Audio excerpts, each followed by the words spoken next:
Walang tama sa mga desisyon niya. Alam natin pareho na sa mali mo siya dinadala para may mas malala pa sa'yo, di ba?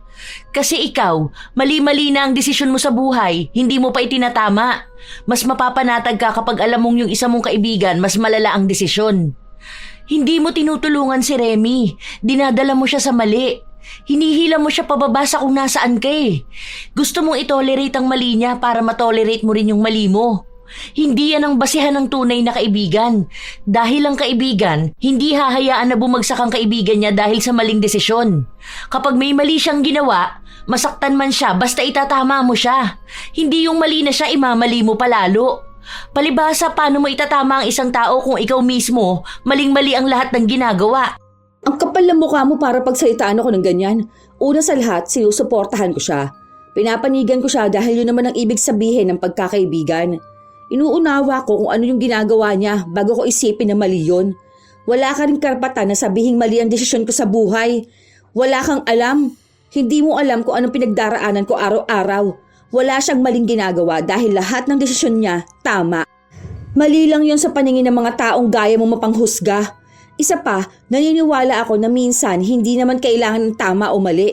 Minsan kailangan lang ng taong kakampi. At ako lang yun. Ako lang ang kakampi ni Remy. Huwag kang gumamit ng quotes para lang i-justify yung pagiging konsentidor mo. Isa sa mga mahirap na maging kaibigan ay ang mga konsentidor. Hindi itinatama ang pagkakamali ng isa dahil gusto nilang makita na may kasama silang gumagawa ng kaparehas na kasalanan. Ano kayang kahahantungan ng isang tao kapag pinarusahan siya gamit ang itim na kapangyarihan? Matututo kayang itama ng taong konsentidor ang mali niya o sadyang pagbabayaran na lang niya ito habang buhay? Oo naman, okay lang yun.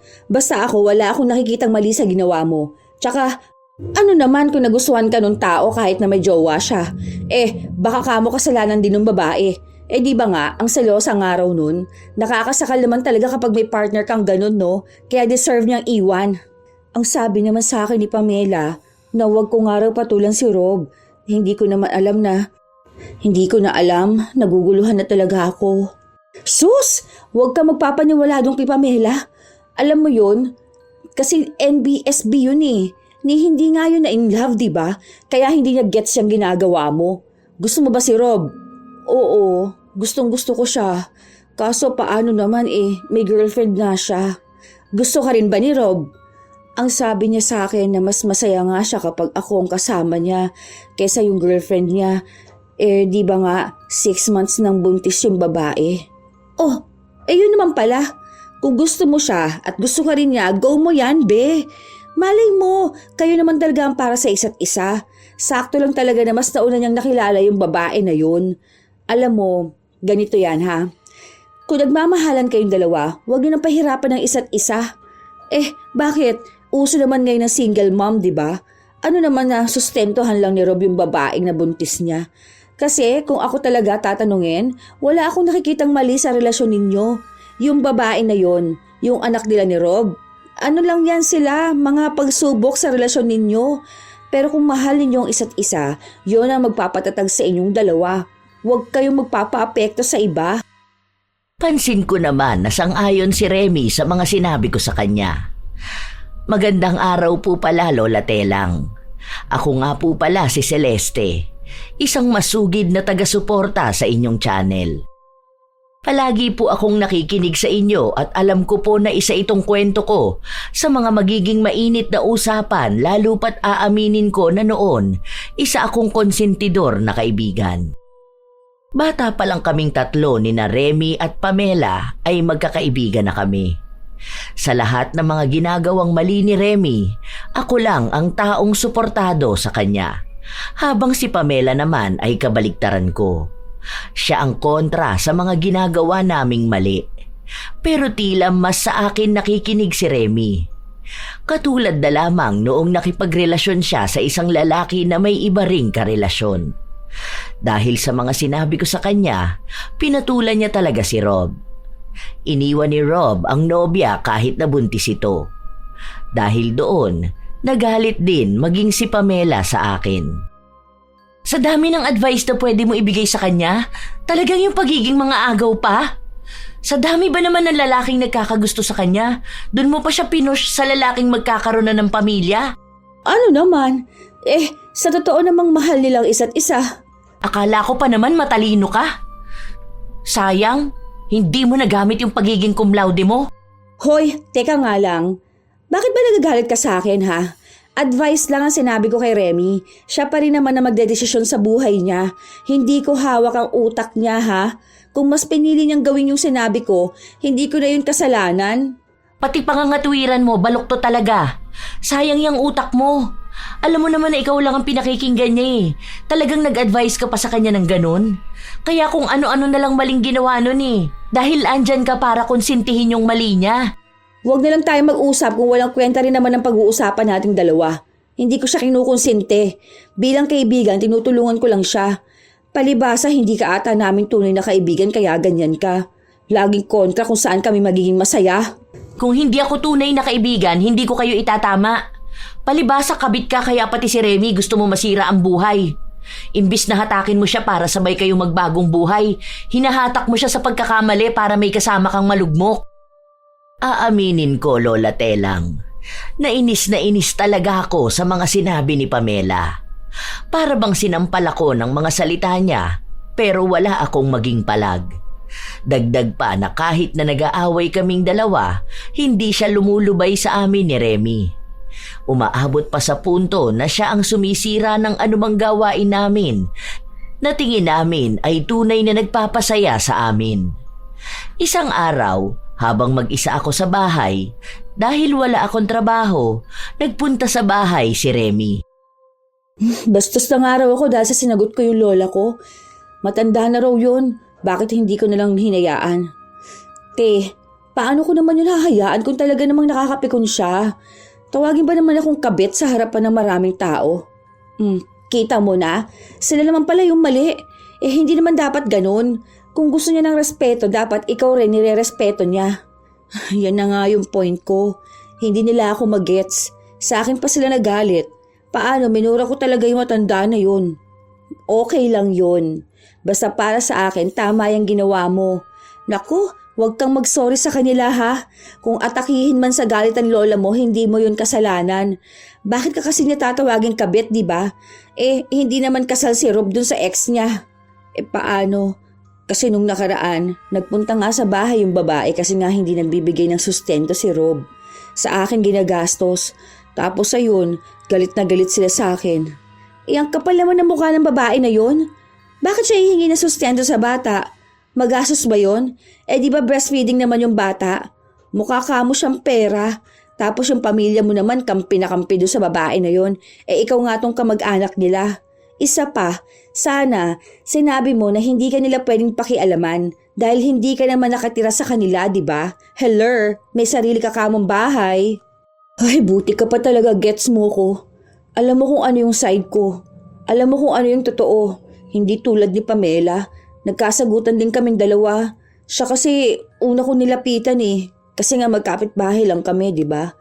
Nakarating din agad sa kanya yung balita nung murahan namin ni Lola. Para namang hindi ka nasanay sa babae na yun. Alam mo naman na lahat ng gusto natin mali sa kanya, no? Hayaan mo na yun, kahit masyado siyang papansin. Basta ako, alam mo na kahit na anong gawin mo, kakampi mo ko. Salamat talaga ha. Gumaan ang pakiramdam ko dahil sa'yo. Hindi ko talaga alam ang gagawin ko sa buhay ko kung wala akong kaibigan na gaya mo eh. Baka lahat na ng tao kaaway ko na. Kasi nga, hindi nila kayang intindihin ang mga desisyon ko sa buhay. Alam mo, ako kasi, ibang mindset ko. Tinitingnan ko rin ang ibang side. Kasi sa totoo lang, dalawang side meron sa bawat kwento. Hindi palaging isang ape. Kasi lahat ng ginagawa ng tao may ibig sabihin eh. Katulad ng ginagawa mo. Gets na gets ko yun. Kasi hindi mo naman yun gagawin ng wala lang eh. Basta, andito lang ako kapag kailangan mo ako ha. Ano palang nangyari dun sa problema mo? Yung dun sa asawa ni Kuya Makoy? Wala, ganun pa rin. Pero ako, wala na akong pakialam doon sa asawa ni Makoy. Inaaway ako kahit sa social media una naman sa lahat. Ang lalaki, hindi yan nahanap ng ibang babae kung naging maayos lang sana siyang asawa, di ba? Sino ba naman gusto magstay sa asawa na bungangera? tapos losyang at may 3 anak. Basta ako, sa akin una umuwi si Makoy bago sa kanya. Ang tapang mo talaga, no? Aba, dapat lang. Kasi ako na yung mahal eh. Yun nga ang sinasabi ko sa'yo. Hanggat ikaw ang mahal ni Rob, hindi ka talo. Kahit naguluhin ka pa ng ex niya, no? O sino man dyan ng mga taong inggitera. Huwag mo silang pakikinggan dahil iisa lang naman ang gusto nila, ang bumagsak ka. Doon sila magiging masaya eh, kaya wag mo hahayaan na maging masaya sila. Ang dami kong payo na sinabi sa kaibigan ko. At alam ko na lahat naman yon ay seseryosohin niya. Ilang araw pa ang lumipas, maayos naman ang lahat lalo na sa buhay ko. Kahit na marami akong kaaway, wala akong pakialam sa kanila. Dahil mas kilala ko naman ang sarili ko. Ang madalas na nakakaaway ko ay ang asawa ng nobyo ko. Palagi siyang nagagalit sa akin kapag hindi umuuwi sa kanya ang asawa niya. Pero hindi ko naman yon kasalanan dahil asawa niya ang ayaw umuwi sa kanya. Isang hapon, habang palabas ako ng trabaho, nakita kong nag-aabang ang 2 kong kaibigan sa labas ng kumpanya namin. Oh, bakit? Ano nangyari? Ano yan? Bakit may sugat ka, Remy? Paano? Nakipagsabunutan ba naman siya doon sa nanay ng anak ni Rob? Ex ni Rob. Okay, edi ex ni Rob. So ayun na nga, kumakain kami kanina tapos ayun, nagpang-abot sila. Hindi mo man lang talaga siya tinulungan? 2 na kayo, isa lang yun oh. Saka hinila mo sana yung buhok. Paano niya hihilain yung buhok eh? Ako nga ang inaawat niya. Hindi naman ako makakalmot ng buwisit na babae na yun kung hindi niya ako hinawakan. Hoy, ano ka ba naman, Pamela? Bakit yung babae pa na yun ang kinampihan mo kesa dito sa kaibigan natin? Kung ako yun, ako unang babanat sa babae na yun. Siya naman yung unang nanakit eh. Inawat ko siya. Kawawa yung babae dahil bagong panganak lang. Stressed yun. Tapos postpartum pa. Sabi ko sa kanya wag na niyang patulan kaso ang init niya rin eh. Malamang hindi maka-move on yung babae. Ilang buwan na silang hiwalay ni Rob. Habol siya ng habol. Yan ang hirap sa'yo, Pamela. Yung ibang pinapaboran mo. Kung ayaw mo maging kaibigan kami, pwede naman na huwag kang sumama sa amin, di ba? Anong gusto mo? Hayaan ko na lang na mapariwara ang buhay niyong 2? Ha? Na magkampihan kayo hanggang sa masira ang mga buhay niyo? Hindi sira ang buhay namin, ha? Alam mo, hindi ka kasi makarelate. Hindi talaga ako makaka-relate sa inyo. Isang kabit, isang ahas at parehas na mga agaw. Tinutuwid ko na nga kayong 2 eh. Hindi namin kailangan yan dahil nasa tamang landas pa rin kami. Iniiba mo na naman ang usapan eh.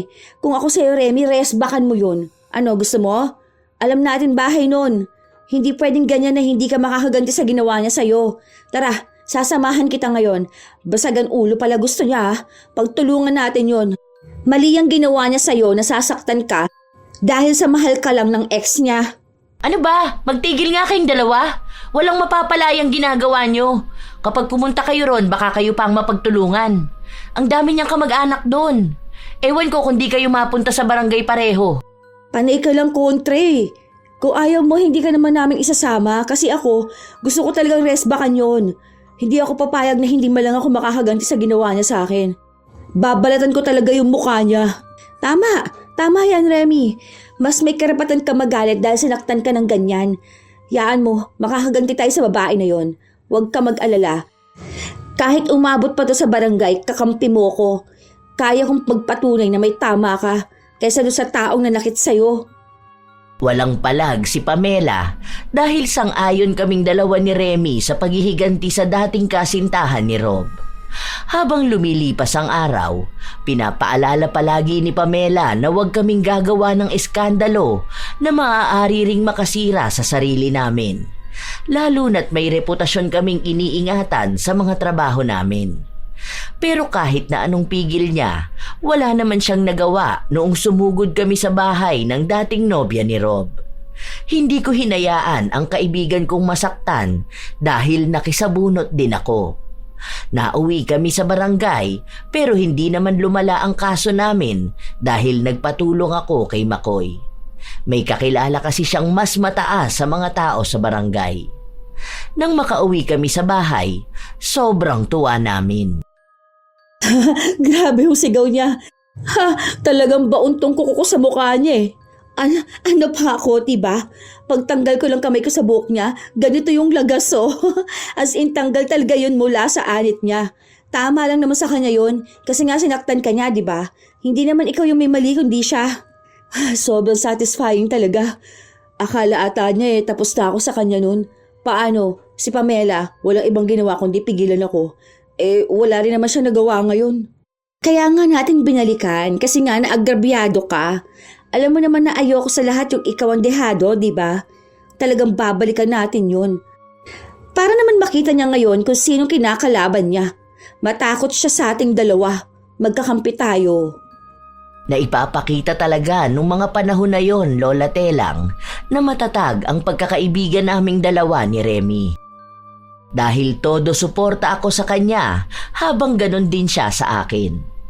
Kahit na alam kong mali na talaga ang ginawa namin, basta may kakampi ako, nagiging tama yon sa isipan ko.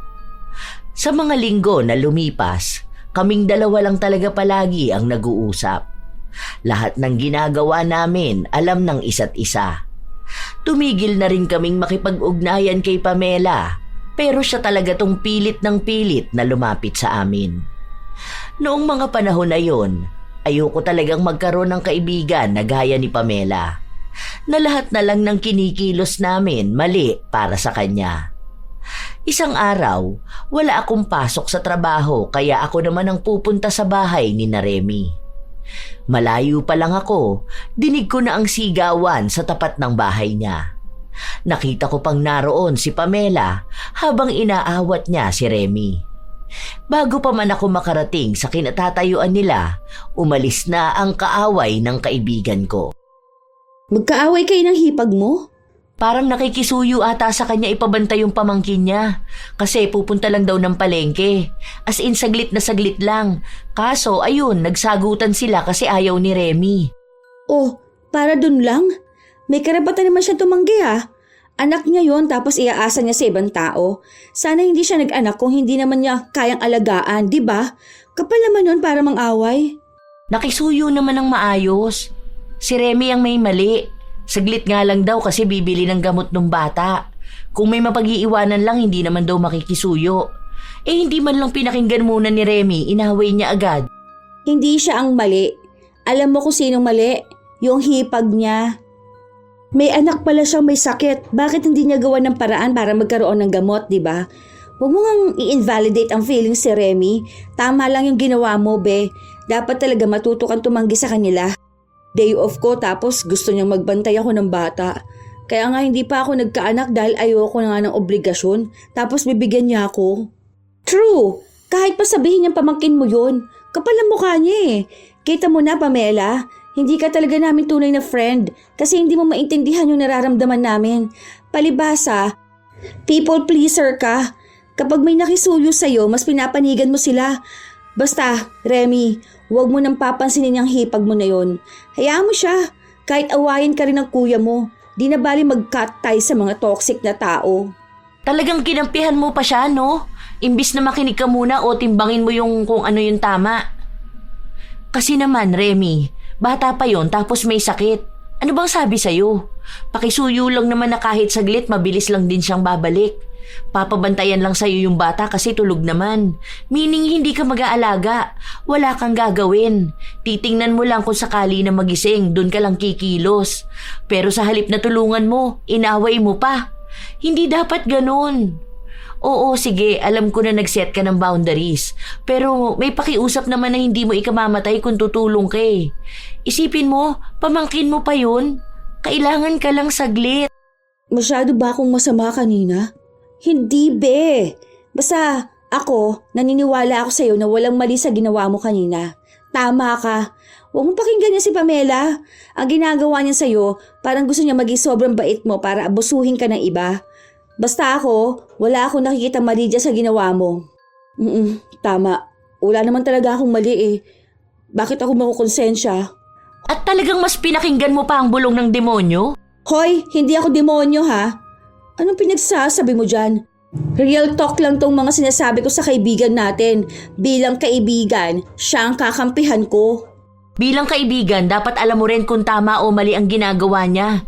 Hindi sa lahat ng oras kailangan mo sang-ayunan ng kaibigan mo. Kung mali siya, kalabanin mo hanggang sa makita niya yung mali niya. Hindi yung mali na nga, kakampihan mo pang paniwalaan na tama siya. Ang dami mong dada. Fake friend ka kamo. Alam mo kung ano yung dalawa sa mga mabibigat na kasalanan? Yung pagiging konsentidor at sulsulera. Okay, edi ikaw na ang banal. Nakakahiya naman sa'yo. Baka sa sobrang bait mo yan, ipasundo ka na ni Lord. Kita kong namumula na ang mukha ng kaibigan ko. Lumaki kasi to sa pamilya ng mga deboto sa relihiyon nila. Kaya ayon, lahat ng bagay sa kanya dapat ginagawa sa kabutihan. Pero para naman sa akin, Lola Telang, wala namang masamang kumampi sa kaibigan ko. Ano pa ba ang ibig sabihin ng kaibigan kung hindi kami magiging magkakampi, hindi ba? Yun talaga ang paniniwala ko. Tama man o mali, basta kaibigan ko ang gumawa, susuportahan ko siya.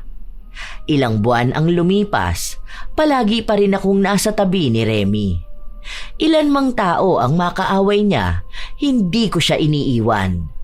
Isang definisyon ng isang mabuting kaibigan.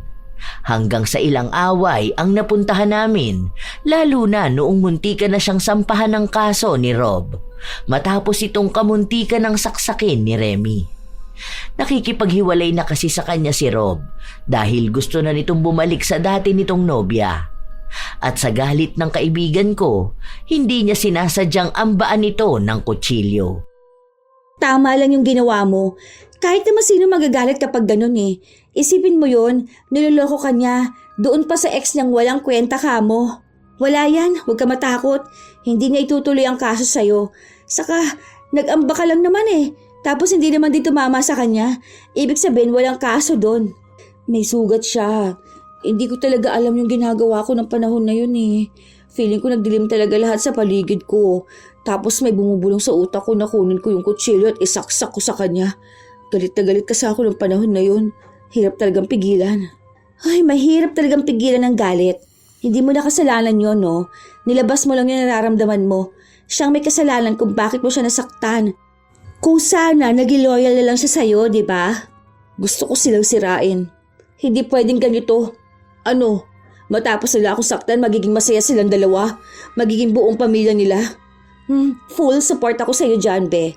Tama yung desisyon mo. Nasira ng pangalan mo. Tapos magkakabalikan lang sila na parang walang nangyari. Huwag ka talagang papayag na ganun. Post mo yung mga mukha nila sa social media. Akala ata nila basta-basta ka lang nilang kakalabanin. Saka ex na yun. Ang lalakas ng loob nila. Kung miserable ka, dapat mas miserable sila, 'di ba? Kaya lumaban ka. Huwag kang papatalo. Basta ako, alam kong tama yung ginagawa mo. Valid yung galit mo at susuportahan kita sa lahat ng desisyon na gagawin mo. Kaya kung ano yung naiisip mo, go! Gawin mo na. May mga screenshot pa naman ako ng conversation nila kung paano manlandi yung babae na yun sa boyfriend ko. Oh, see? Yun pala May laban ka talaga sa kanila. Gusto mo ba i-post na sila ngayon? Halika.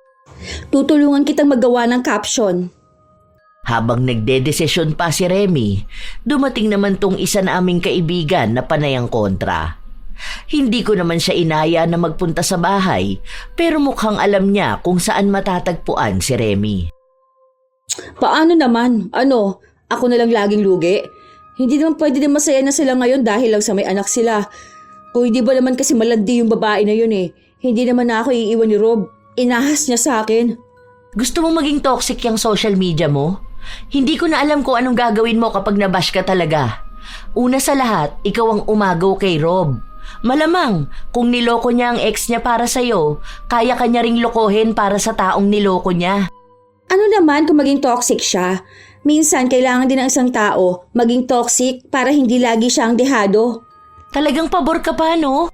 Dahil nga gets ko siya. Magkaibigan kaming dalawa. Ano nga asahan mo?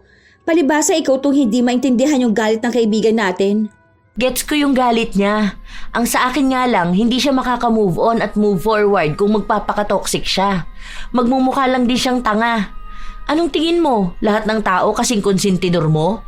Na okay lang kampihan nila ang mga agaw kaysa dun sa babae na naanakan ng lalaki?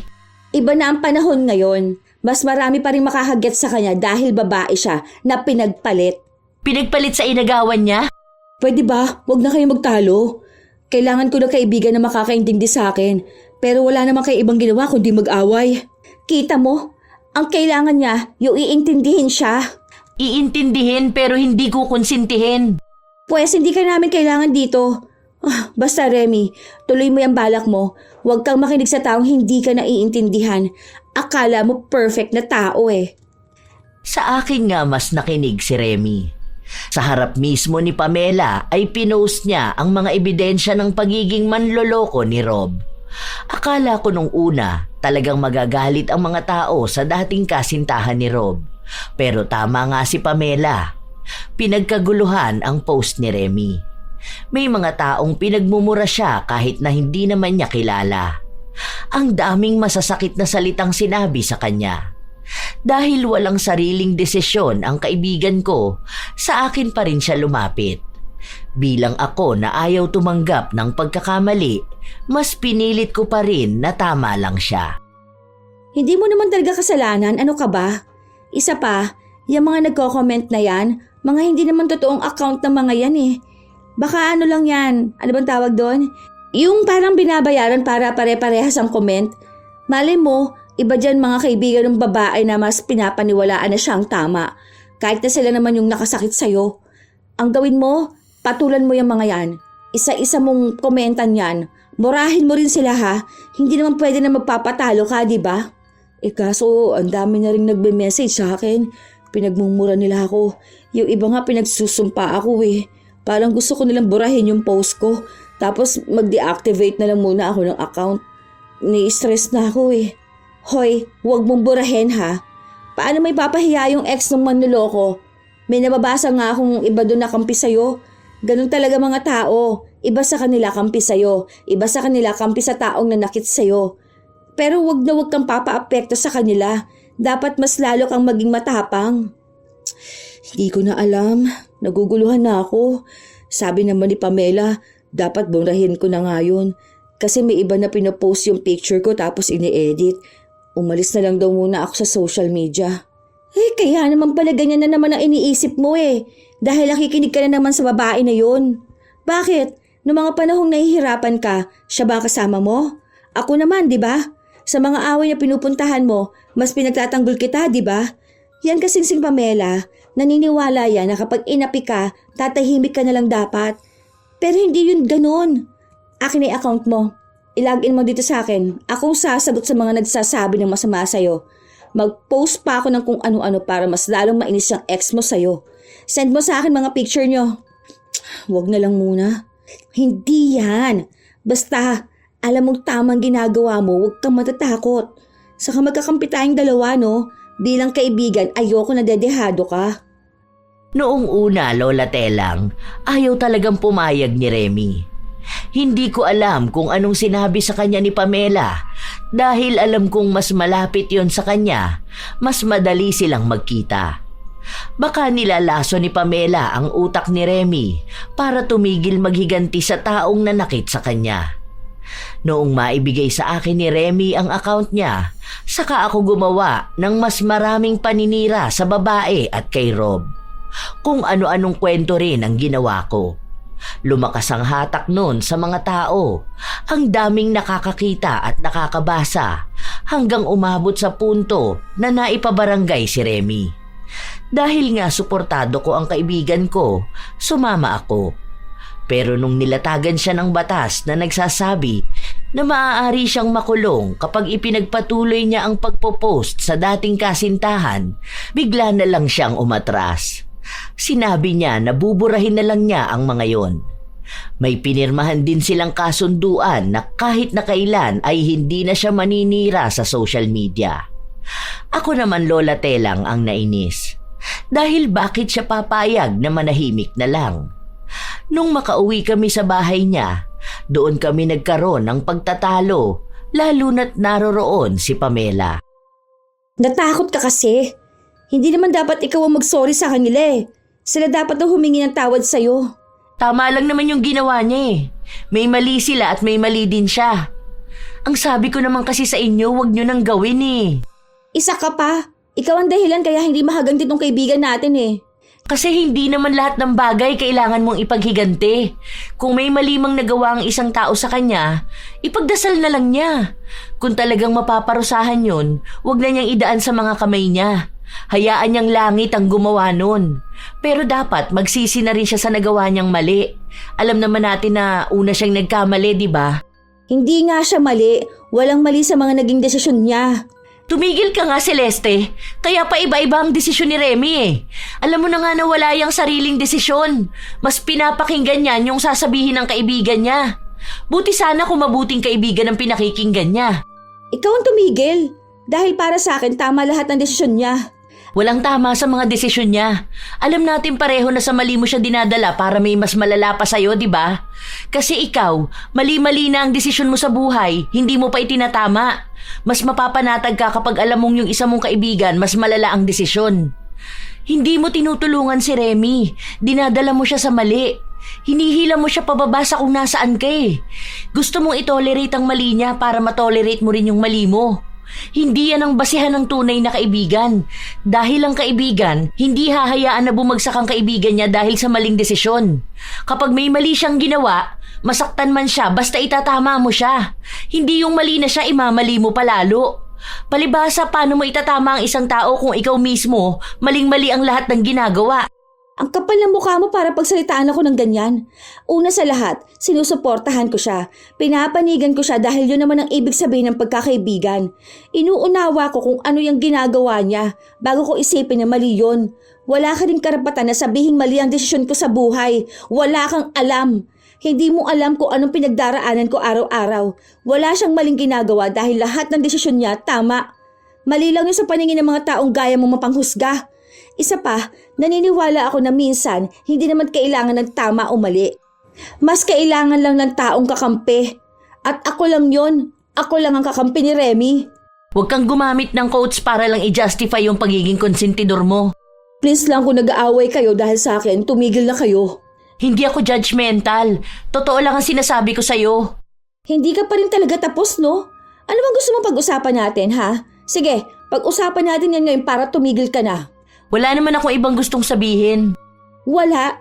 Kulang lang ipamukha mo sa akin na kabit ako, di ba? Alam mo naman pala eh. Hindi ka ba makamove on, ha? Kung naiinggit ka sa akin, sige, kumabit ka na lang din. Yan nga yun mismo. Kaya nga gusto mo maging magulo at komplikado ang love life ni Remy dahil gusto mo may kasama ka. Lumalabas talaga ang tunay na motibo. Hindi ko siya pinilit na maging kabit. Isa pa, hindi naman siya naging kabit, di ba? Bago naging sila ni Rob, hiniwalayan nun ang jowa niya. Pero kinonsinti mo pa rin siya. Kung sana una pa lang sinabi mo na sa kanya na wag na niyang patulan si Rob, tingin mo ba aabot sa ganito ang problema? Yung ang daming basher ni Remy, ang daming tumatawa sa pagmumukha niyang ini-edit ng mga taong galit sa kabit at mga agaw. Magkakagalit ba sila ng pamilya niya kung di mo siya kinukonsinti na maging masama ang ugali? Kung gusto mong wag siyang maabuso, sana ang sinabi mo sa kanya magkaroon ng boundaries. Sige, gusto mo tungkol sa iyo usapan? Alam mo naman na may sakit na cancer yung anak ni McCoy, di ba? Pero anong pinaparamdam mo doon sa bata? Nawala na sa kanya yung tatay nila dahil kasama nung kabit niya? Yung pera na dapat ibibigay sa bata, mas inuuna pang ibigay sa'yo. Alam mo, masamang magmura pero tangina Celeste, ang daming panahon para magbago. Mas pinipili mo pa rin talaga maging masamang tao? Kung sa akin mo yan isisisi, hindi ako ang may kasalanan, okay? Hindi ko kasalanan na sa akin nahuhumaling si McCoy. Wala akong kasalanan na may cancer yung anak niya. Siyempre, wala ka talagang kasalanan dahil iniisip mong wala. Hindi ko alam kung mamumulat ka pa ba o hindi na. Ewan ko. Kung hindi ka na magbabago, wag mo na lang dalhin si Remy sa kung saan ka ngayon. Utang na loob lang. Hindi pa sapat sa akin ang naging sagutan naming dalawa ni Pamela. Pero tumigil ito nung umalis na siya. Mukhang sa mga sinabi niya, naapektuhan din si Remy. Ilang buwan pa ulit bago siya nakabangon mula sa pambabash sa kanya ng mga tao. Isang araw, habang magkasama kami, nabanggit niya sa akin na may bago siyang manliligaw. Mukha naman daw yung maayos. Walang asawa, walang nobya. Ang sabi niya pa, balak niya itong sagutin sa susunod na linggo. Dahil desisyon niya naman yun, wala na akong nagawa. Hanggang sa dumating na yung araw na nagkaroon siya ng nobyo. Balik na naman siya sa dati niyang ugali. Ang akala ko, maayos na talaga ang lahat sa kanilang dalawa.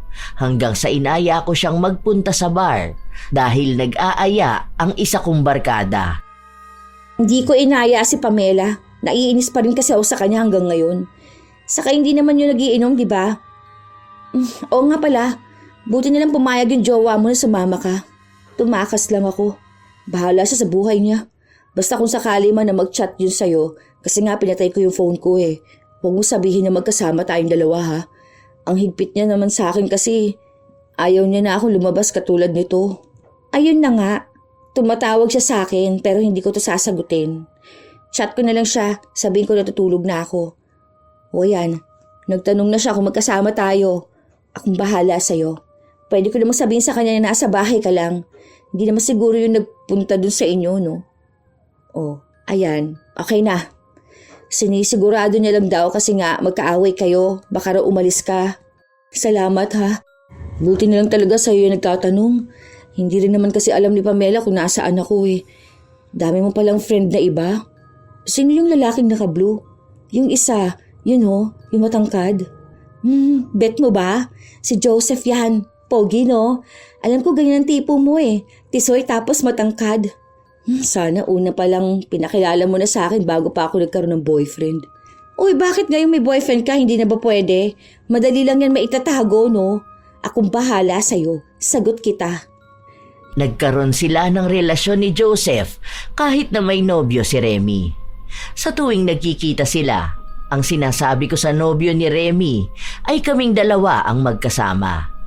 Minsan naman kaming tatlo. Para kung sakaling may makakita sa amin na kilala kami, magagawan ko pa ng paraan para magpalusot nang hindi nahuhuli ang ginagawa ng kaibigan ko. Tumagal din yon ng halos 2 buwan bago sila tuluyang naghiwalay ni Joseph. Hanggang sa maghiwalay sila, walang ibang nakaalam ng relasyon nila maliban sa akin. Isang araw, nalaman ko na kaya pala sila naghiwalay ay dahil may bagong lalaki na sinasabay na naman si Remy. Nung mga panahon na yon, Lola Telang, hindi niya maiwan ang nobyo niya dahil nga maganda ang trabaho nila. Para sa seguridad na lang ng kinabukasan niya, nanatili siya sa pakikipagrelasyon. Hindi ka ba magtataka? Hindi ka ba magagalit? Hindi ka ba magtatanong? Oh, ano namang itatanong ko? Alam mong tunay na kaibigan, hindi nagtatanong kung bakit mo yan ginawa. Palagi lang nakasuporta. Huwag mo lang yan sasabihin kay Pamela. Nako, kilala mo naman yung Bruhilda na yun, no? Kukonsensyahin ka lang nun paulit-ulit. Hay, naku talaga. Mas okay kasi itong kinikita ko ngayon. Kaso ang problema mahirap. Ayoko naman magkaroon ng asawa na mahirap, no? Kaso mas magaan pakiramdam ko kapag kasama ko siya. Eh yun naman pala. May rason naman pala kung bakit ka naglolo ko. Okay lang yan. Ano ka ba? Choice mo naman yan sa buhay. Wala naman taong pwedeng pumigil sa'yo. Basta may rason ka, yun na ang piliin mo. Naaano kasi ako. Hindi niya kasi alam na may iba pa rin akong jowa. Tapos todo effort siya sa akin. Kahit napagod siya sa work, tatawag siya. Ganun. Tapos doon lang kami nag-uusap sa isa kong account. Sabi ko sa kanya, wag niya rin ipopost mukha ko kasi nga gusto ko muna siyang ipakilala sa family ko. Mga ganung reason, okay naman sa kanya. Masunurin siya. Basta, sobrang bait niya. Oh, at least, totoo naman din ang pinapakita mo sa kanya. Hindi mo naman ata pinipeke yung pagmamahal mo. Sadya lang talaga na may iba kang boyfriend. Yung boyfriend na sure na magiging maganda ang future mo. Ganun lang talaga ang buhay. Huwag nang kung ano-anong negative ang iniisip mo dyan. Ang mahalaga kung saan ka magiging masaya, di ba? Hindi yan mali. Tama yan sa ibang paraan nga lang. Sure ka ba? Sana maging mayaman siya para siya na lang ang piliin ko, no? Ano sa tingin mo? Well, kung magiging mayaman nga siya. Pero kung hindi, pwede pa rin yan. Basta hindi ka lang mahuhuli. Ano ka ba? Ang mga babae, hindi nahuhuli. Galingan mo lang magtago. Saka sagot din kita. Akong bahala sa'yo. Suportado kita. Meaning, tutulungan din kitang magtago. Alam mo naman na kahit na kailan, hindi ako kumukontra sa'yo. Tumagal ang pagtatago nila ng relasyon. Kilala ako ng dalawa niyang boyfriend. Kaya kapag kailangan na makipagkita ni Remy sa isa, ako ang sinasabi niyang kasama niya. Bilang kaibigan na suportado sa kanila, hindi nila ako nakikitaan ng mali. Mas panatag pa nga sila kapag alam nilang ako ang kasama ng nobya nila. Habang ganon ang nangyayari kay Remy, palala naman ng palala ang buhay niya. Lalo na nung nahuli siya ng pangalawa niyang nobyo at agad na nakipaghiwalay sa kanya. Kahit na anong pilit niya, hindi siya binabalikan. Ano gagawin ko? Buntis ako. Ayoko naman ipalaglag tong bata. Natatakot ako. Hoy, huwag kang umiyak dyan. May boyfriend ka, di ba? Sa kanya mo yan ipaako. Hindi naman niya malalaman. Di ba nga sabi niya gusto na niyang bumuo kayo na sarili niyo yung pamilya? O ayan na, blessing niyo. Natatakot ako na paano kung malaman niya. Tapos magagalit siya sa akin. Paano naman yung anak ko? Baka saktan niya rin kami. Alam mo naman na baka sa sobrang galit niya mapatayin pa niya kami ng anak ko. Hindi niya yan malalaman. Hindi naman yan magpapa-DNA. Ang mahal kaya na DNA. Saka may tiwala kaya yan sa'yo. Basta, sa susunod na linggo sabihin mo sa kanyang buntis ka. Ang gawin mo, bilangin mo kailan kayo huling nag-sex. Tapos dayain mo yung weeks na buntis ka na. Kung maaga ka naman manganganak, okay lang yun kasi yung iba napapaaga naman ng panganganak. Akong bahala sa'yo. Nakukonsensya na lang ako eh. Makipaghiwalay na lang din kaya ako sa kanya. Tapos ako na lang babuhay sa anak ko. Pwede naman yun eh. Ang dami na rin namang single mom ngayon. Alam mo, naapektuhan kasi talaga ako dun sa sinabi sa akin ni Travis na maging kontento naman ako sa buhay ko. Napag-isipan ko lahat ng ginagawa ko dahil baka lalo lang ako mapahamak. Ngayon, iniisip ko na may anak na ako. Baka yung mga desisyon na gagawin ko makakaapekto sa bata. Alam ko naman ang walang lihim na hindi nabubunyag. Paano kung malaman yun ng boyfriend ko kung kailan malaki na ang bata tapos napamahal na rin yung anak ko? Baka mas lalong mahirap yun. Naku, tigilan mo nga yung konsensya na yan. Walang nagiging masayang tao kapag yan ang pinapairal sa pagdedesisyon. Marami ng matagumpay na desisyon kahit na hindi pinag-iisipan, no? Sabi ko naman sa'yo, lahat ng ginagawa mo, nandito ako, nakasuporta palagi. Ilang beses ko pang pinigilan si Remy na huwag niyang aaminin sa nobyo niya ang totoo. Subukan na muna niyang tingnan kung ano ang reaksyon nito kapag nalaman na buntis siya. Naging masaya si RJ nung nalaman nga niya na nagdadalang tao ang kaibigan ko. Hindi ito nagdalawang isip at inaya pa siya na magpakasal. Doon na naman naging balisa si Remy. Hating gabi na nung nagpunta siya sa bahay.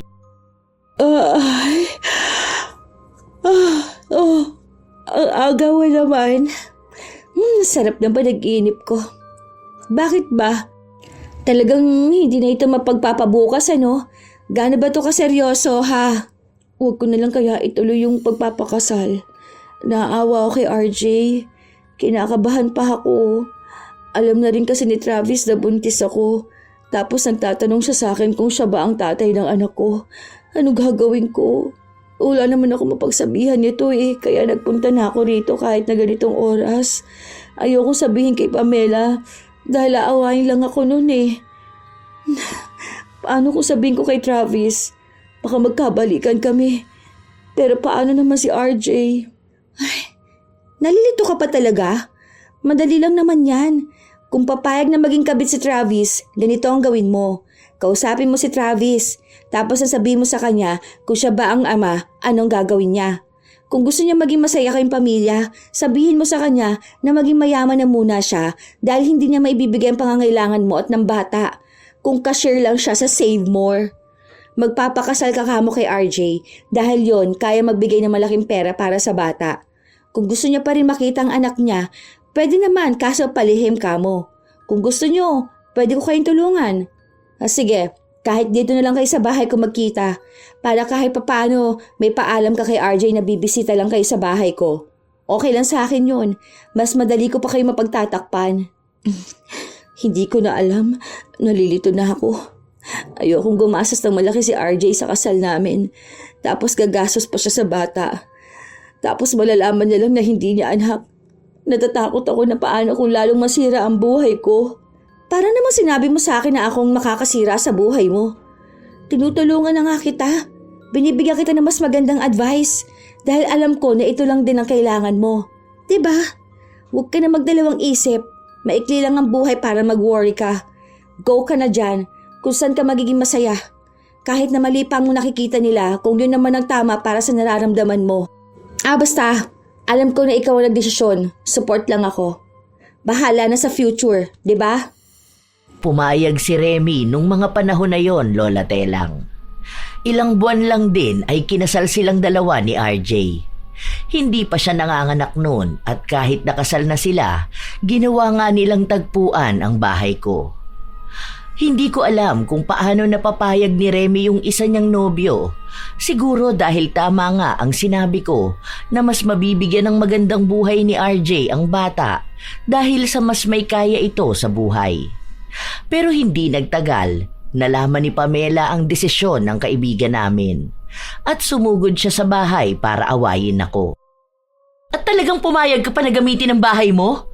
Kung hindi ka nga naman talaga masamang kaibigan, alam mo na nga nakasal na yung tao, kinonsinti mo pa rin na magkaroon ng kabit? Pwede ba manahimik ka na? Desisyon niya yan, huwag mong kontrahin. May magagawa ba ako kung mahal nilang isa't isa?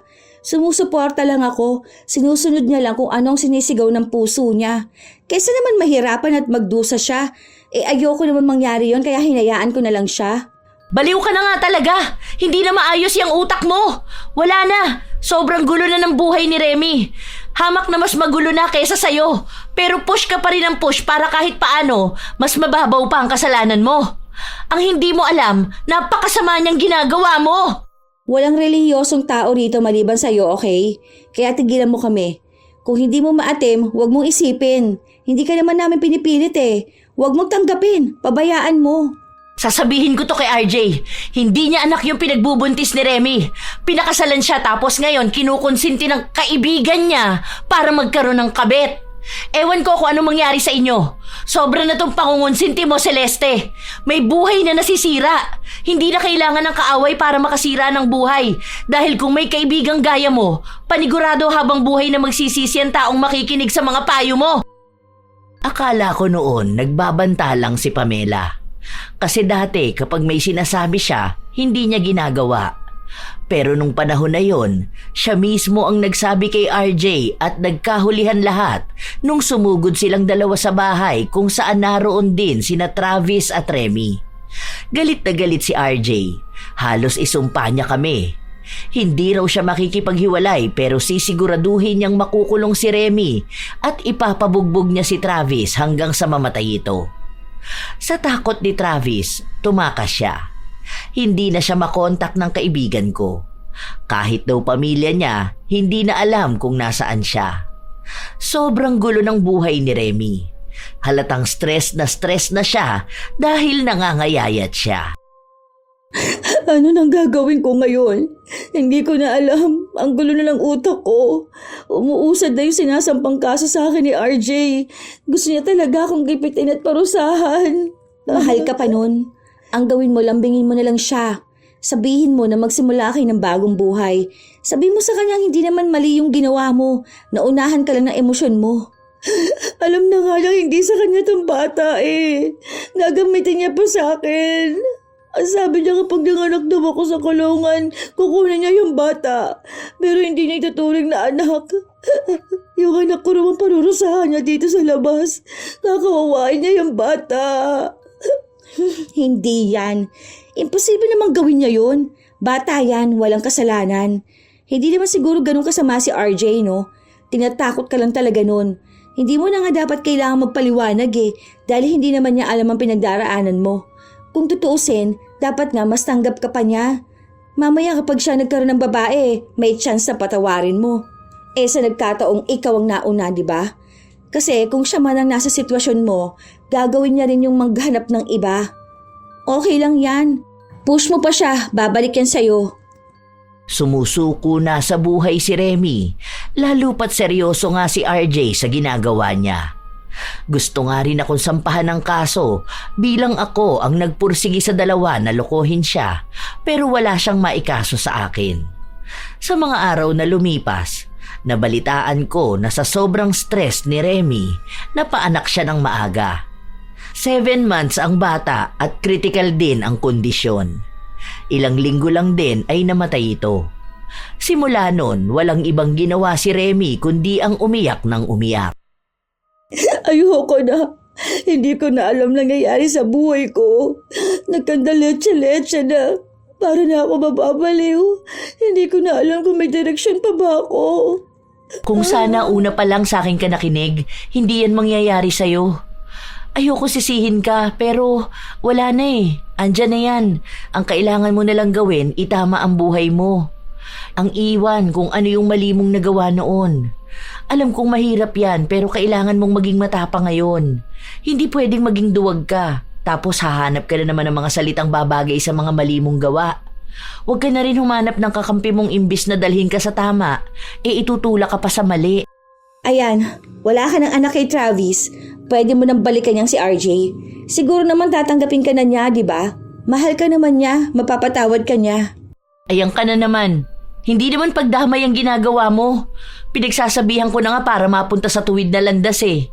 Gusto mo talaga siyang maging miserable. Hindi pa nga niya naaayos yung mali na nagawa niya. May mali ba siyang nagawa? Hindi naman niya kagustuhan yun ah. Nadala lang siya ng sitwasyon. Big deal lang talaga sa inyo. Wala kasi kayong ibang ginawa kundi bantayan ang ginagawa ng ibang tao ni hindi niyo makita yung mali niyo rin. Hindi pa ba pagkakamali yung ginawa niya? Pinaako sa iba yung bata. Nagpakasal. Nanlalaki. Kung hindi yun mali, tingin mo yun ang tama? Okay lang kamo kayo. Ang sensitive niyo sa mga bagay na ginagawa ni Remy. Sige, Remy, ikaw na lang ang magdesisyon. Kung gusto mo talaga na lalong masira ang buhay mo, makinig ka rito. Pero kung gusto mong maitama yung nangyayari sa'yo, magkaroon ka ng sarili mong desisyon. Hindi yung sa bulong ng demonyo ka nakikinig. Ikaw pa rin naman ang magdadala niyan eh. Kung gusto mong lalong mabaon sa problema, okay lang magpasulsol. Pero tandaan mo, kung yun ang gagawin mo, anumang mangyari sa'yo, kasalanan mo na yun. Basta ako nagsasabi lang. Masakit talaga tanggapin ang mali mo, pero mas masakit na pagbayaran mo yun araw-araw sa pamamagitan ng pagdurusa habang buhay. Malaki ang naging epekto ng mga nangyari kay Remy. Para siyang natauhan para gumawa ng ibang desisyon kaysa sa mga sinasabi ko sa kanya. Umiwas na rin siya sa akin. Hindi siya nakikipagkita o nagpupunta sa bahay ko. Nagkakaroon lang ako ng balita sa kanya kapag sinasabi ni Pamela. Minsan pa nga, nalaman ko na nag-aasikaso na sila ng annulment. Hindi ko akalain na makikipaghiwalay nga si Remy. Dahil kung ako siya, pipilitin ko pang maayos ang relasyon namin. Ang paniniwala ko kasi, Lola Telang, madali lang paniwalain ng mga lalaki. Yun ang gusto kong ipayo sa kanya. Pero hindi naman niya ako pakikinggan. Isang gabi, bago ako matulog, nakaramdam ako ng sobrang sakit sa sikmura ko. Aray, buwisit naman oh. Parang nag-a-acid na naman ako. Aray ko. Oh, ano ba naman to? Utang na loob, huwag na to umatake. Hindi ko talaga kinakaya. Sobrang sakit. Ang akala ko ay madadala ko sa gamutan pero hindi. Gising ako buong magdamag. Kahit nahilong-hilo ako, wala akong magawa dahil hindi talaga ako makatulog. Bigla ba namang hihilab ang sikmura ko tapos ay makakaramdam ako na nasusuka. Minsan akala ko susuka na ako pero laway lang naman. Tapos ang anghang ng sikmura ko pataas sa lalamunan ko. Kinabukasan, nagpasama ako kay Pamela na magpunta sa ospital. Alam ko naman na hindi kami ayos na dalawa, pero sinamahan naman niya ako. Hanggang sa makauwi ako sa bahay, nandoon siya. Huwag mo nalang kainin itong mga bawal sa'yo. May listahan naman dito. Baka naman pwede yan kahit konti lang. Ano naman kakainin ko? Saka paborito ko yung mga sinasabi nilang bawal sa akin eh. Tapos yung mga pwede kong kainin, yung pang bawal sa akin. Ang hirap kaya pilitin sa sarili ko na ayoko. Ang tigas talaga ng ulo mo, no? Bawal nga. Ibig sabihin, hindi pwede. Yan, ang hilig mo kasi sa bawal. Kapag pinagsabihan kang hindi pwede, talagang hatak na hatak kang gawin yon. Total, selfish ka naman ah. Isipin mo na sarili mo dito sa sakit mo. Kapag naman nakakainom na ako ng gamot, nagiging maayos din ako. Ibig sabihin nun, pwede pa rin akong kumain yan. Para namang sinabi mong maging malungkot na lang ang buhay ko. Isa pa, mas exciting nga kapag bawal, di ba? Hay, bahala ka dyan sa buhay mo. Gawin mo kung anong tingin mong tama. Sige, bilang kaibigan mo, support na lang kita. Sige, gawin mo na. Total, gusto mo maghanap ng paraan para mapush yung mali mo at magmukhang tama? Sige, tama lang yan. Kumain ka ng bawal sa'yo. Sa doktor lang naman big deal yung sakit mo eh. Kapag napahamak ka, sabihin mo na lang na nadala ka lang ng emosyon mo. Hindi mo na yun kasalanan kasi nga tao ka lang. Hay, makaalis na nga. Huwag mo akong tatawagan kapag inatake ka dyan ah. Matigas ang ulo ko, kaya mas pinili ko ang gusto ko. Habang lumilipas ang mga araw, talagang pasakit ng pasakit ang sikmura ko. Sumusuka ako pero walang lumalabas. Walang pinipiling oras, humahapdi talaga siya. Minsan, kahit na nagtatali kami ni Makoy, bigla na lang aatake itong sakit ko. Mamimilipit ako. Paulit-ulit lang hanggang sa hindi na nadadala ng gamot ang nangyayari sa akin. Isang araw, habang nasa bahay lang ako, dinalaw ako ni Remy. Ilang buwan na rin kaming hindi nagkikita at nag-uusap. O ano, kumusta ka naman ngayon? Nalaman ko na lang na may sakit ka nung nag-usap kami ni Pamela. Hindi ka rin naman nagsabi sa akin. Hindi mo naman din ako kinakausap eh. Saka medyo kaya ko pa naman. Maano lang sa sikmura. Mahapdi. Parang lumalala lang siguro ngayon. Na-trigger ata nung ang dami kong iniinom na lemon juice. Konting tiis lang din kagaling na to. Huwag ka kasing kumain ng bawal. Tingnan mo, ang lalim ng mga mata mo kaya mukhang seryoso yung pinagdaraanan mo. Kanina pagdating ko, nag-coke ka. Paano ko naman kaya gagaling yan? Kahit may sakit ka, yung bawal pa rin talaga. Oh, ano naman sabi ni Makoy dyan sa pinagdaraanan mo? Ewan ko nga dun. Minsan hindi na yun nagpupunta rito sa bahay. Ikaw ba? Anong balita sa'yo? Ano, hindi na talaga kayo nagkabalikan ni RJ? Nakakabango naman na ako kahit papano. Humingi ako ng tawad kay RJ, pero galit pa rin siya. Hindi niya pa rin ako kinikibo. Pero alam ko na mapapatawad na rin ako pagdating ng araw. Yung pamilya ko, okay na rin kami. Pati lola ko, humingi na ako ng sorry sa kanila. Mukha namang nagiging okay na rin ang buhay ko. Nagsisi na ako sa lahat ng mga nagawa ko sa buhay. Bakit ka naman magsisisi? Choice mo yan. Hindi naman ibig sabihin na ibang choice mo sa kanila, wala ka ng freedom. Natutunan ko na rin kasi na hindi ibig sabihin may karapatan akong pumili ng landas ko. Tama na yung pinipili ko. Dapat hindi ito makakaapekto sa ibang tao na nasa paligid ko. Lalong-lalo na sa sarili ko. Kaya ngayon, gets ko na si Pamela at gusto ko na sana pati ikaw rin makita mo kung anong mali mo na nagawa sa buhay. Wala naman akong mali. Iba lang talaga yung pagkakaintindi ninyo. Aray. Ayan na naman. Sobrang sakit na naman na sikmura ako. Nasusuka ako. Hoy, teka, try mo kayo maglagay nitong white flower dyan sa sikmura mo. May sinabi sa akin si Lola eh. Pwede raw ipatak tong white flower sa maligamgam na tubig. Baka makatulong sa'yo to. Aray ko, sakit. Wala naman ako sinusuka. Pero sobrang anghang talaga ng sikmura ko. Ayoko na. Ang sakit. Naiyak na lang ako sa sobrang sakit, Lola Telang. Hindi ko maipaliwanag. Basta may gumuguhit sa sikmura ko pataas sa lalamunan ko. Tapos, sa tuwing pilit akong susuka, parang malalagutan ako ng hininga. Mas malala itong sakit na to kumpara sa mga naunang nangyari sa akin. Napahiga na lang ako sa malamig na sahig habang pinapalo-palo ko ang bandang sikmura ko. Akala ko yun na ang malala May mas malala pa pala. Mag-isa lang ako noon sa bahay. Hating gabi, talagang ramdam na ramdam ko ang anghang. Hapdi na parang may tumutusok-tusok din. Hindi na ako halos makahinga at makagalaw. Kaya ang ginawa ko, tinawagan ko si Makoy dahil malapit lang ang bahay niya, pero asawa niya ang sumagot at sinabi sa akin na tigilan ko na si Makoy. Nagmakaawa pa ako noon dahil nga kailangan ko ng tulong, pero hindi siya naaawa sa akin. Ang akala ko nga ay mamamatay na ako nung mga oras na yon. Mabuti na lang at sumagot si Pamela at pumunta sila sa bahay. Dalawa sila ni Remy.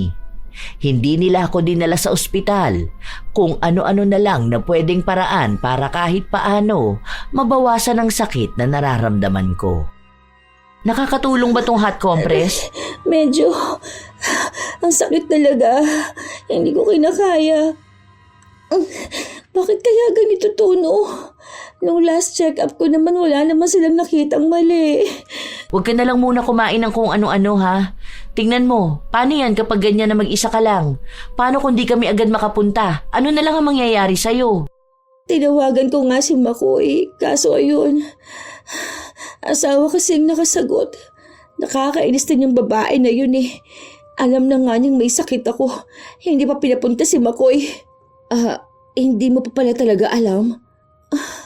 Alam mo ano, wala na talaga sila dyan sa bahay nila. Binenta nila yan kasi nga gagamitin para dun sa anak ni Makoy. Hindi ko alam kung saan sila lumipat, pero alam ko sa ibang lugar na. Hindi ka na lang siguro sinabihan. Hindi na talaga kasi kung sasabihin pa ni Makoy, parang hindi na siya nagbago para sa anak niyang may sakit. Saka siguro hindi na rin niya kaya mag-alaga ng may sakit. Sino ba naman ang gugustuhin may inaalagaan, di ba? Hayaan mo na yun, para naman magbago ka na rin. Alam ko, niloloko niyo lang akong dalawa. Gusto niyo lang na wag na kami magkita ni Makoy eh. Hindi ka namin niloloko. Malalaman mo rin naman yun eh. Bahala ka na kung anong gusto mong gawin, pero siguro tama na yung mali mo. Tama si Pamela. Siguro kailangan mo rin ng kaunting self-reflection, gaya ng ginawa ko noon. Bigyan mo lang ng oras ang sarili mo, tapos unti-unti mong makikita kung saan ka nagkamali. Huwag mo nang i-justify yung mali. Tanggapin mo para alam mo kung anong dapat itama. Mas magaan talaga ang buhay kapag tahimik at malinaw ang isip. Wala naman akong mali. Iba lang talaga yung way ko para sundin ang mga desisyon ko sa buhay.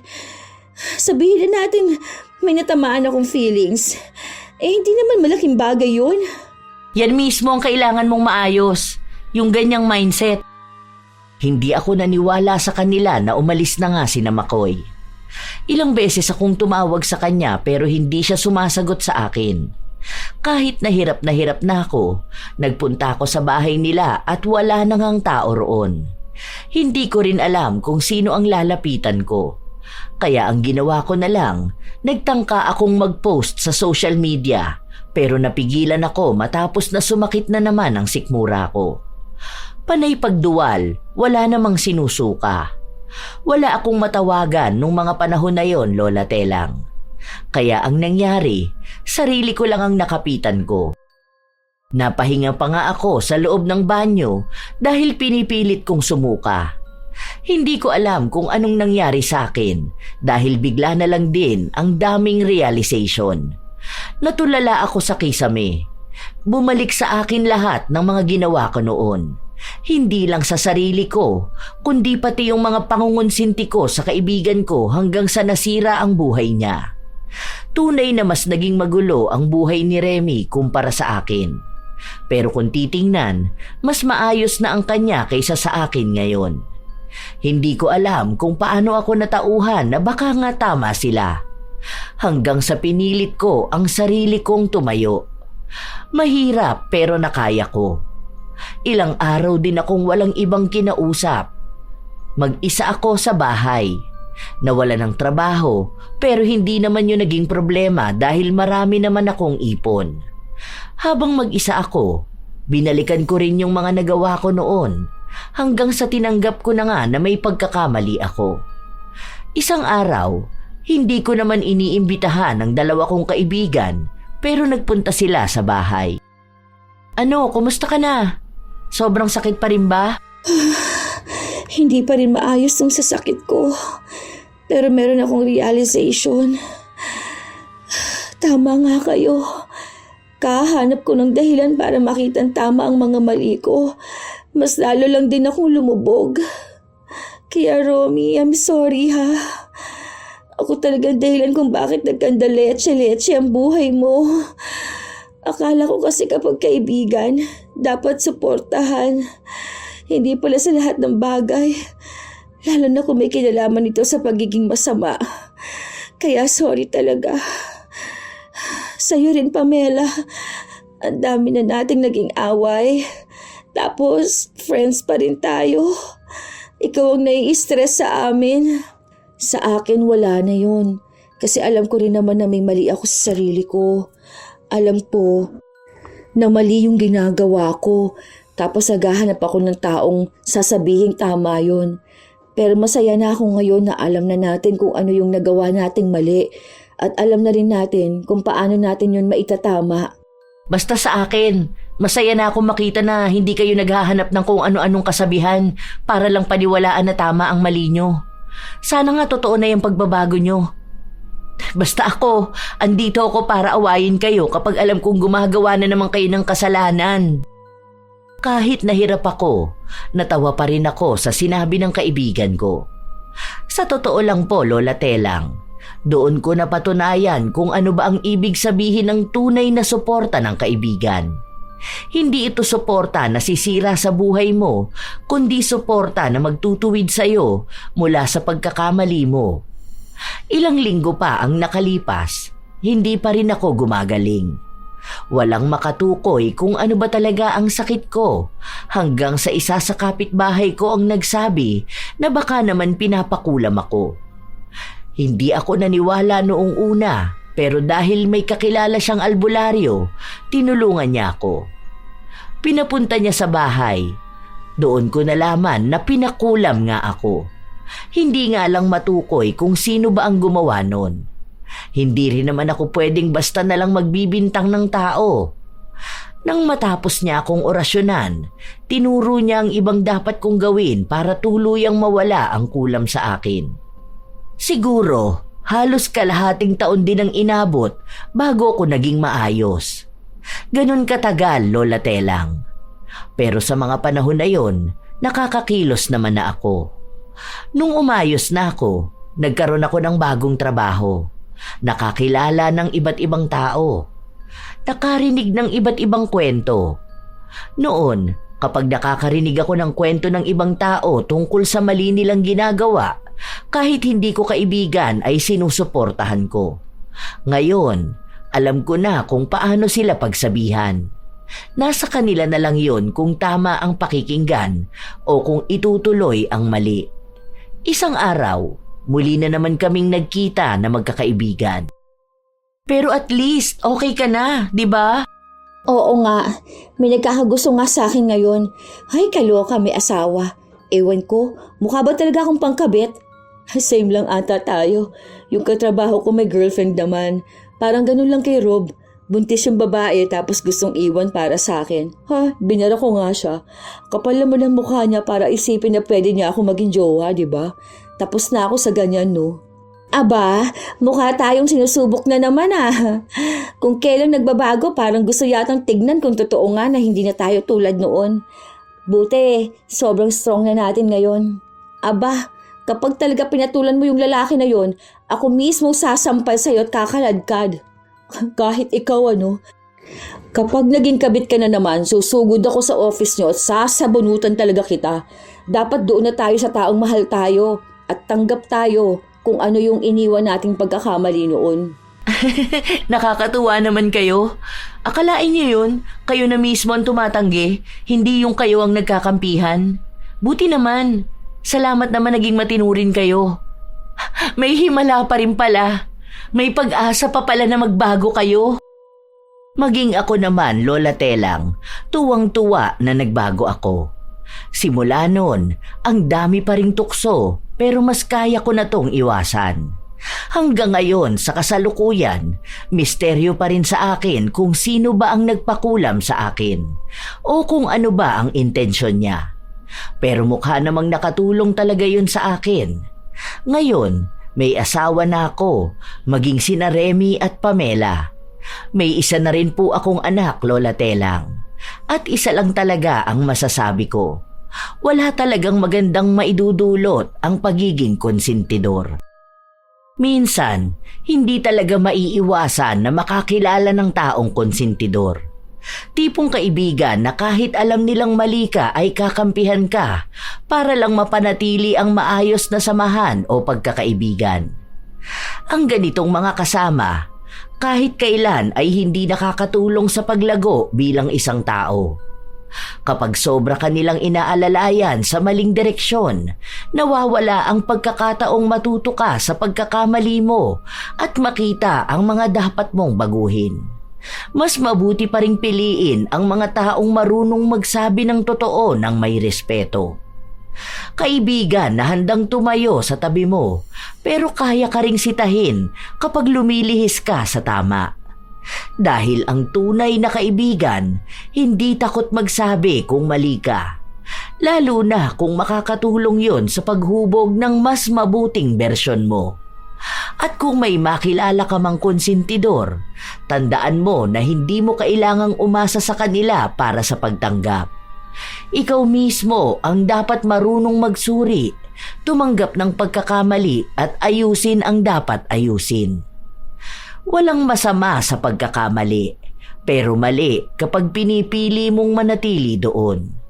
Mas mabuting sundin ang landas na may katotohanan at pagwawasto, kaysa pilitin ang ginhawa na dulot ng pangungunsindi. Ang respeto sa sarili ay nagsisimula sa pagharap sa mali, hindi sa pagtatakip dito. Mga apo, may mga tao talaga na kinukonsinti ang mali ng iba. Mas pinapanigan at tinutulungan sila para magkasala. Iyon ang mga klase ng tao na dapat iwasan dahil madadamay ang buhay mo sa pagbagsak nila. Minsan na rin ba kayong nakakilala ng taong konsentidor, mga apo? Kung gayon, maaari niyong ibahagi ang sarili ninyong karanasan. Naway may magandang aral kayong natutunan. Shout out sa ilan sa mga masusugid na tagapakinig ng mga istorya ni Lola Telang. Pambahay na account, Grape Family ng Imus Cavite, Maria Evelyn Santos, Ana Fela Slowick, Lucita Castillo, Christine Montealto, Bobby Closa, Geraldine Narbasa, Ami Pacana, Jane Ruiz, Natalia Bantilo, Febe Ranyada, Pamela Agasang, Michelle Okumura, Teresa Liorca, Assorted Love Hurts KSA, Cola Lona, Eusebia Fajardo, Cherry Sanchez, Diosa CMJ, Melanie Braza. Salamat sa pakikinig nyo. Nilda Dagle, Rosalie Cawano, Mayra Bantayan, Margarita Galang, Maymay Nunez, Remy Hervasio, Mary Jenny Rilrea Batiduan, Janet Castillo, Desiree Raganit, Marieta Yoto, Rose R. Dugitom, Mem at sa De Los Santos family ng Sorsogon City, Larnie Azurin, Margie De Asis, John Cyrus, Miss K. Story, Austin Ocampo, Catherine Rose Chua, Glory Lee Olivo, Lynn Ferrer TV, Angelina I. 1431, Ami Viray. Hi sa inyo, Julie Habitan at sa Greg and Cel Eatery ng San Isidro, Cabuyao, Laguna. Hasmin Vicente, Fritz Love, Romina Buado at Angelo Dizon ng Marikina City. Richelle Ann 19, Gina Noble, Jaja Barakiel, Cesan de la Cruz at binabati ko rin si Mark John Villarin ng isang maligayang kaarawan sa November 21. Shout out sa mga apo ko, Sydney Crosswind, Supladang Pasaway, Lovely Rose Roa, Kimpoy Feliciano, Francisco Neng, Jeremy Saranillo Francisco, Gia Gigi, Marida Lightworker, Hazel Fiesta, Josefina Fuelias, Roy Lacandalo, Vicky Yabut, AJ Chua, Esteli Reyes at sa Reyes family ng Marikina City, Mel Santarita, Matt Sarol, Raquel Hasegawa, Jenny Suzuki, Lurian Vitalicio, Leonisa Cobo, Will Maleses, Mike James Tapak, Irish Abela Tuazon, Maria Lee Nakagawa, Lynn Hasegawa, Elise Padilla,